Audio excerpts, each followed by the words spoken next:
Suppose your father and grandfather were the living legends in MLB, and you are the third generation who lost everything which your ancestors made. Yes, you heard it right today. We'll talk about the story of Barry Bonds. So let's talk about the most uncomfortable truth of his career. Childhood and teen years. Barry Lamar Bonds was born on July 24, 1964, in Riverside, California. But his upbringing wasn't defined by location. It was defined by proximity to greatness. He grew up on the San Francisco Peninsula, surrounded by baseball before he even understood it. His father, Bobby Bonds, was a major league star, and his godfather was Willie Mays. That's not inspiration, that's expectation. Most kids dream of stadiums, but Barry walked into them. He sat in clubhouses, watched professionals closely, and learned routines far earlier than most players ever do.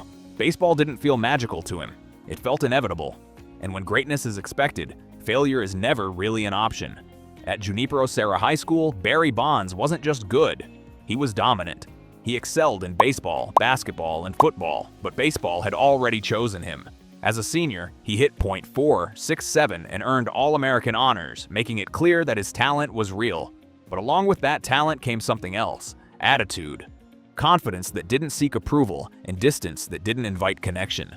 When the San Francisco Giants drafted him in 1982, it looked like a perfect story.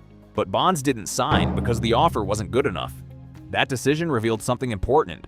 He wasn't chasing baseball, he was controlling it. College and early MLB career.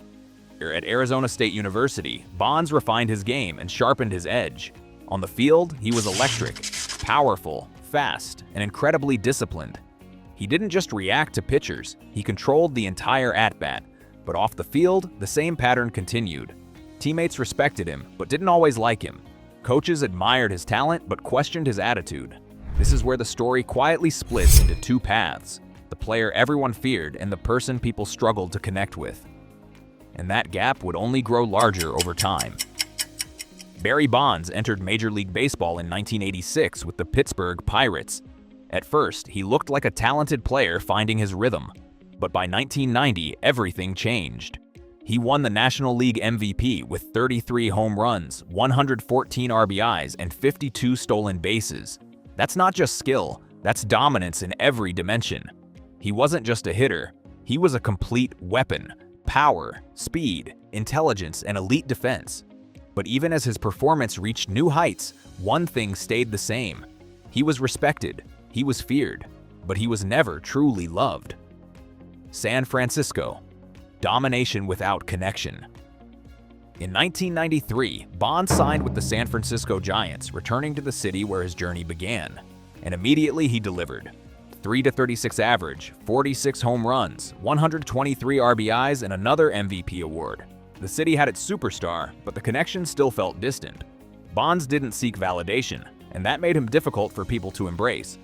Through the 1990s, he built one of the most complete resumes in baseball history. 40-40 seasons, gold gloves, MVPs, and unmatched consistency. But beneath the dominance, something was shifting. And this is where the story begins to change. Career peak. By the late 1990s, something felt different. The numbers weren't just improving, they were exploding.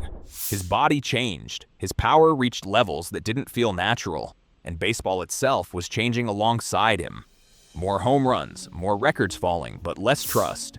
The most important detail is this: Barry Bonds was already one of the greatest players ever. He didn't need more, but he kept pushing anyway. And sometimes greatness doesn't stop when it's enough. It keeps going until something breaks. In 2001, Barry Bonds hit 73 home runs, the most in a single season. But the number itself isn't the most shocking part. Pitchers stopped pitching to him. He was walked 177 times. By 2004, that number reached an unbelievable 232 walks, including 120 intentional ones. Teams weren't trying to defeat him, they were trying to avoid him. That's not just dominance, that's fear. He won 4 straight MVP awards and finished with 7, a record unmatched in baseball history. And yet, as his dominance reached its peak, the questions became impossible to ignore. Controversy. The moment everything collapsed. The Balco scandal brought Barry Bonds into the center of baseball's darkest controversy: performance-enhancing drugs. He denied knowingly taking steroids, claiming he trusted what he was given. But suspicion doesn't need proof to grow. It feeds on doubt. In 2007, he faced charges of perjury and obstruction of justice, leading to years of legal battles. Convictions came and went, appeals overturned outcomes, but by then, the damage had already been done. The issue was no longer legal, it was public. And once public opinion turns, it rarely turns back. The record, history, no one agreed on. On August 7, 2007, Barry Bonds hit his 756th home run, surpassing Hank Aaron's legendary record. It should have been a moment of pure celebration. Instead, it became one of division. There were cheers, but there was also hesitation. A historic achievement, overshadowed by doubt. Bonds stood at the top, but he stood there alone, not because no one reached his level, but because no one knew how to stand with him. Personal life and career and off the field, Bonds' life reflected the same complexity. 2 marriages, both ending in separation. Public disputes, legal issues, and strained relationships. He had everything: money, fame, recognition, but not peace. In later years, he admitted regret over how he treated people and the distance he created. But by then, that image had already defined him. Sometimes success builds walls, and sometimes those walls never come down. After the 2007 season, Barry Bonds' career ended without ceremony. No farewell tour, no grand goodbye. The Giants moved on, and other teams stayed away. One of the greatest players in history simply stopped playing. No final chapter, no closure, just silence. And sometimes silence carries more weight than any ending. After baseball, honored but never accepted. In the years that followed, Bonds remained connected to baseball through coaching and mentoring. The Giants honored him and retired his number, but the Hall of Fame remained out of reach. Not because of his numbers, but because of the controversy surrounding them.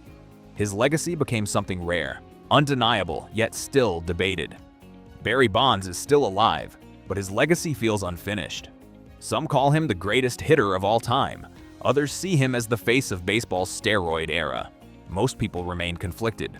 Because this story isn't just about numbers, it's about belief, trust, and what greatness is supposed to represent.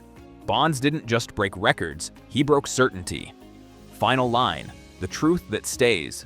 Because in the end, Barry Bonds didn't fail, fall, or disappear. He became something far more complicated. Too great to ignore and too controversial to fully accept. And that leaves one final question, not just for baseball, but for everyone watching. What do you do with a legend when you're not sure you believe in it?